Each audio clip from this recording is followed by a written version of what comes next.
What really happened during the great financial crisis in 2008, and what were its lasting effects? In this interview, we'll delve into Brazil's story as an archetype, then broaden out our scope to the global stage to find out why it still has a grip on today's economy. In Brazil, the impact of the 2008 global financial crisis was relatively muted compared to other countries. Can you tell me a little about why that occurred? Sure, so here are some key points regarding Brazil's experience during the crisis.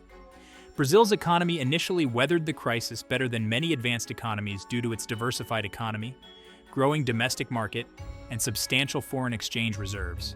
Because of this, Brazil's banking system was more insulated from the toxic assets that caused turmoil in the US and European financial sectors. Its regulatory framework, developed after previous financial crises, helped maintain stability. Though Brazil experienced a brief recession in late 2008 and early 2009, its economy bounced back quickly, benefiting from strong demand for commodities, particularly from China. The Brazilian government also implemented stimulus measures, including credit expansion and infrastructure investment, to counteract the downturn and maintain economic activity. Despite these initial strengths, Brazil's growth eventually slowed in the years following the GFC due to factors like a decrease in commodity prices and internal structural issues. But the immediate effects of the 2008 crisis were less severe compared to many other economies.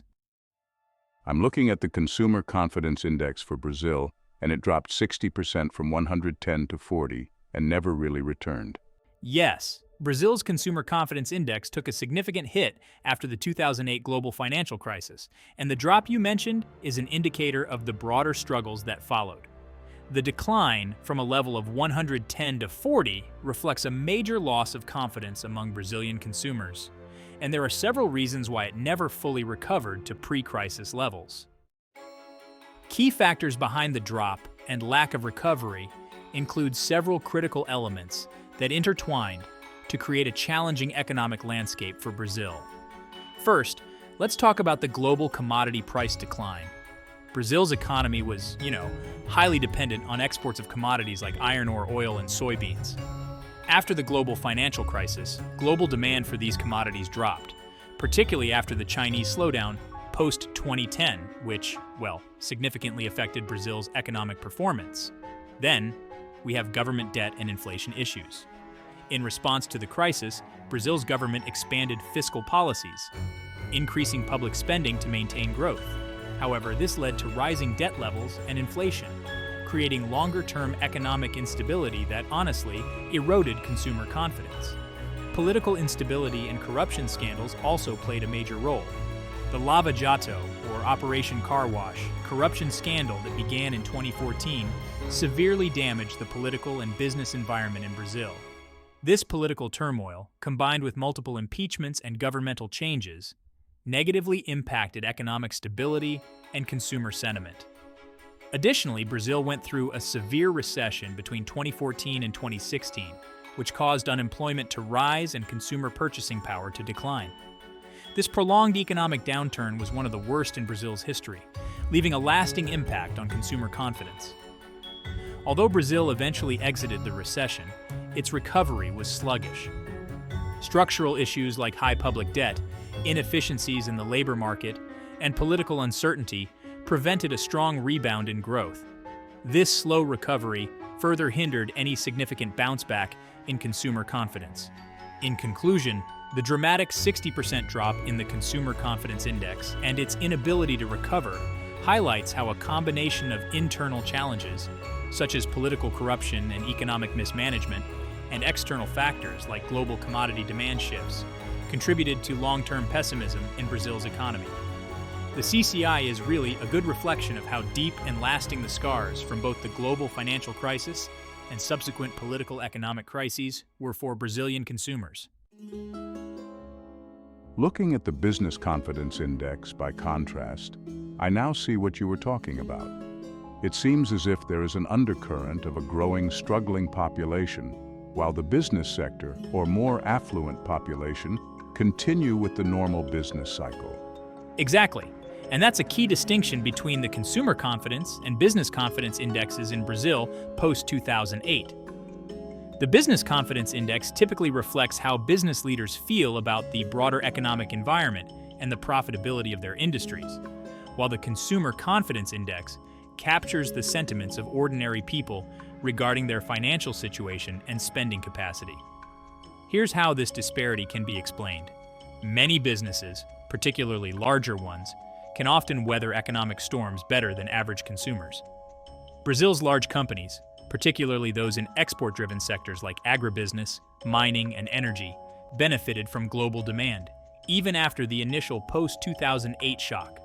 For them, despite domestic challenges, there was continued profitability. The more affluent segments of Brazil's population and business elite are often insulated from the broader economic struggles that affect the majority of consumers.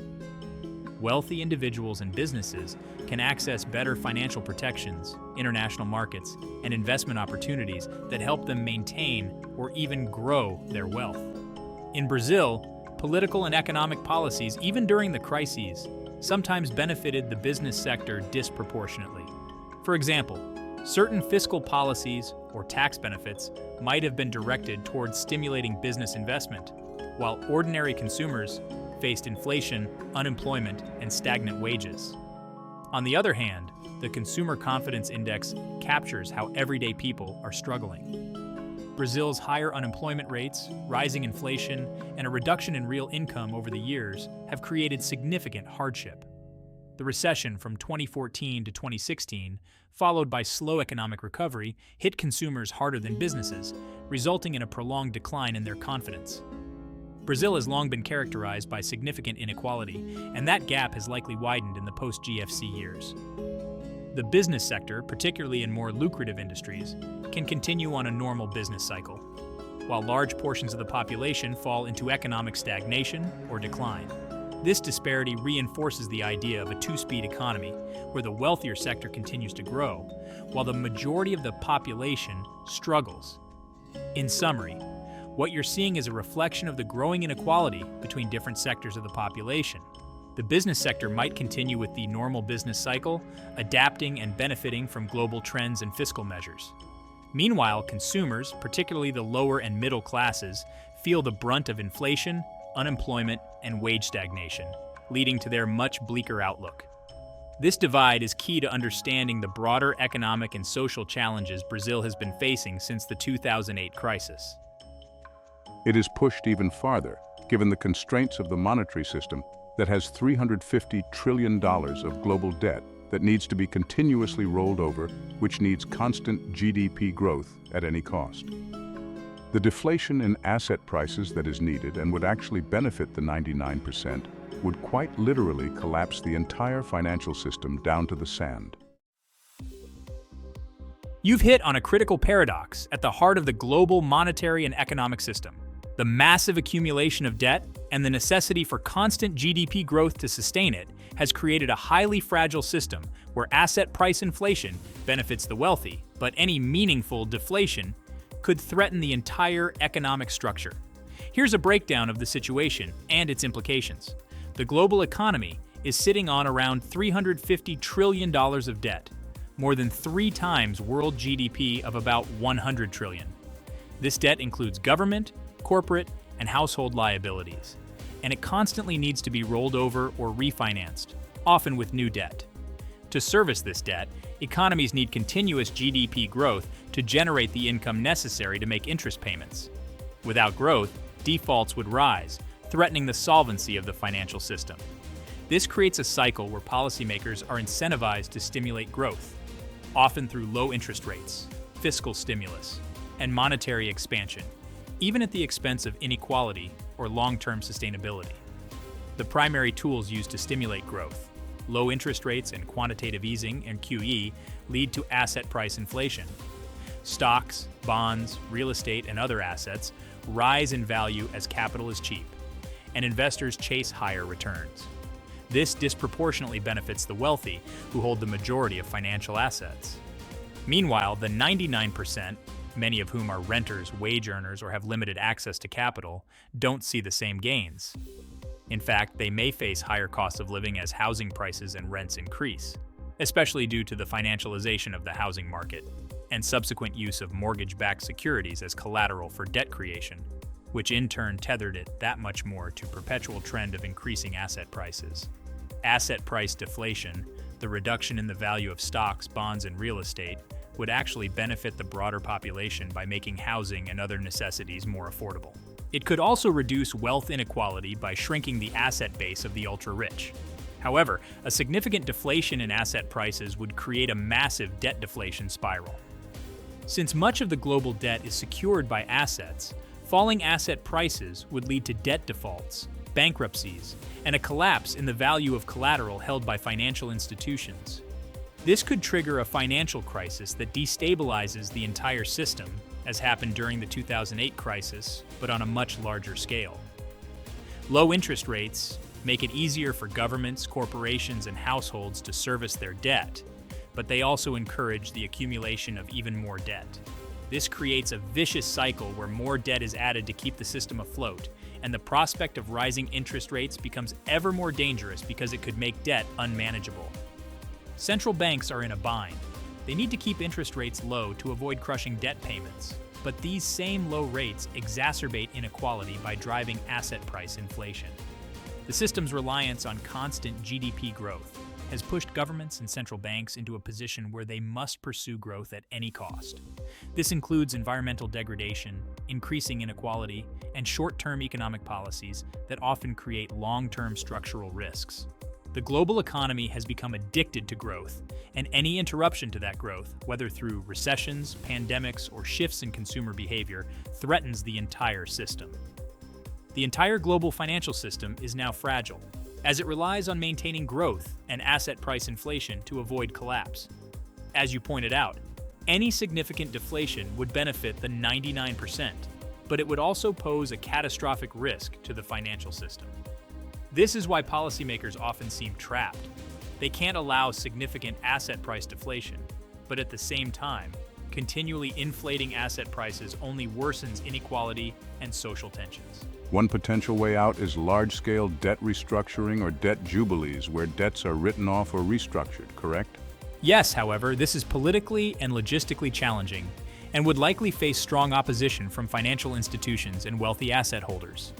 There's a growing conversation around reforming the global monetary system to be less dependent on perpetual debt creation and growth.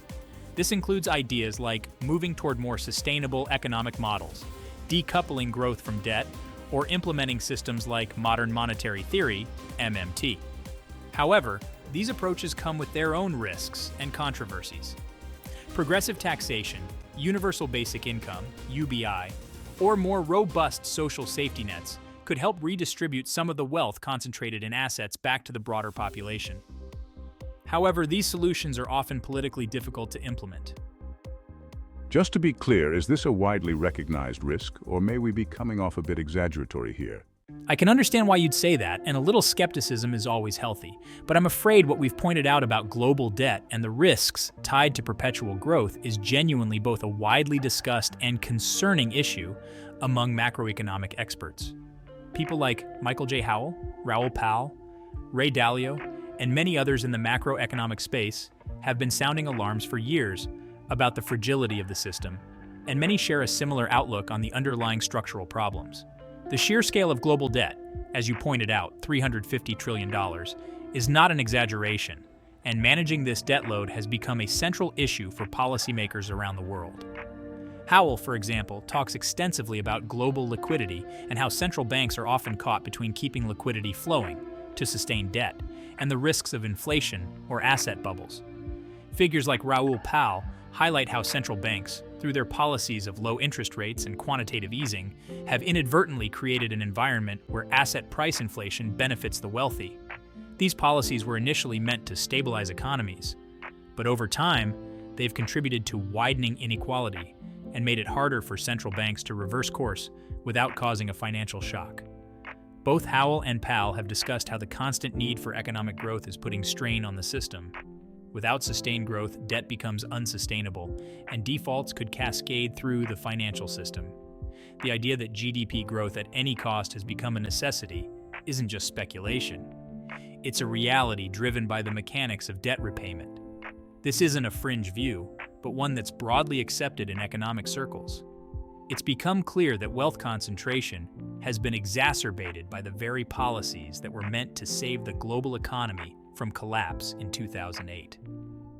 The wealthy, who hold the majority of financial assets, have seen massive gains, while most of the population has struggled with stagnant wages and rising costs.